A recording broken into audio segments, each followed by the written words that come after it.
Sige idol, pasok idol, pasok idol. Yan idol, puno na si Don Michael at patungo na tayo ng Pasig City sa bayan ng Pilipino, Luzon, Visayas at Mindanao. Dito na naman po si Don Michael nagbabalik sa ating mga kamamayan. At kanina, naglibre sakay tayo dyan sa ating mga minamahal mga estudyante. Ano? Dyan sa Rizal High at Pag-asa City. Ingat na lang idol. Ingat na lang. Sabi ko mga minamahal kong Pilipino, Luzon, Visayas, Mindanao. Bago umaksyon, proteksyon, kili-kili, huwag kalimutan. Riksyon na, 10 piso lang. Yan ang hindi nalalaman ng ating mga karamihang Pilipino. Kaya ang magjuwa o ika nga ay mag-irog ay nagkahiwalay na. Ingat na lang. Sige idol, huwag kayong mahiya. Dito lang idol sa loob, nagagalit ka si boyfriend ko. Hindi na nga gwapo, libro pa, sinusumpa. Kunti sana kung gwapo. Sige po, proud kayo na nakasakay kayo sa gwapo. At medyo na kayo na pumunta ng Senado para makita si Robin Padilla. Nandito na. Ayan, sige po, pasok lang mga idol. Dito pa, sa tabi ni Congressman. Yan. Yung mga pasahero, kung magaganda na, mapagmahal pa. Yun ang tinatawag doon. Kaya yan, Luzon, Visayas at Mindanao. Nagbabalik na naman si Don Michael, ang jeepney driver na pinakamagandang lalaki. At talaga naman, yan ang sabi ng nanay ko. Kaya sana naman, pagbigyan nyo na ako, idol. Pagbigyan nyo na ako, Pilipinas. Nararamdaman sa bayan ng Pilipino. Meron ako pasahirong in love. Meron ako pasahirong napapansin.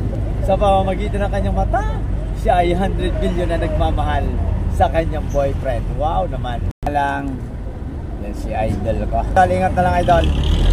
Ingat kayo. Sana'y makarating kayo sa inyong mga minamahal ng maayos. Tayo guys sa Rotonda, kung saan malapit na tayo dyan sa city. Ay, shoutout mo na dyan sa ating pambansang mayor, Mayor Vico Soto, at sa ating vice mayor Dudut Jurski, at sa ating minamahal na congressman Roman Romulo, at dyan sa ating pambansang senador Rapi Tulfo in action, at dyan sa aking number of fans at Iloilo ka rin si Red Live Vitag Bintut mo na talaga naman.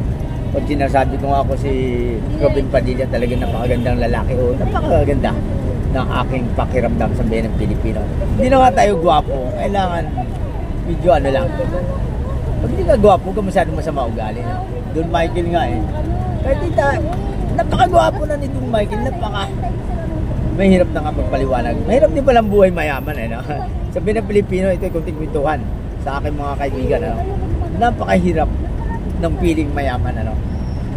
Kasi kadalasan marami nang hihingi sa atin. Ako, Diyos ko, huwag naman kayo masyadong maniwala, pangalan ko pa lang ang mayaman, hinahanap ko pa lang ang tunay na kayamanan. Kaya lahat ng mga negosyante sa akin ay naglalaway dahil ang kanilang kayamanan minsan ay imbangko ng iba't ibang bangko saan man sulok ng bansa. Pero si Don Michael, araw-araw lang nadadagdagan ang aking kayamanan, pati na rin ang kayabangan.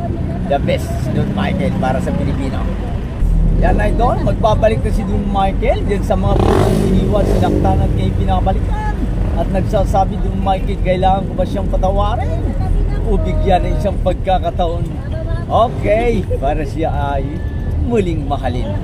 Sandali lang idol ha. Kaya mga idol, ingat po kayo mga idol.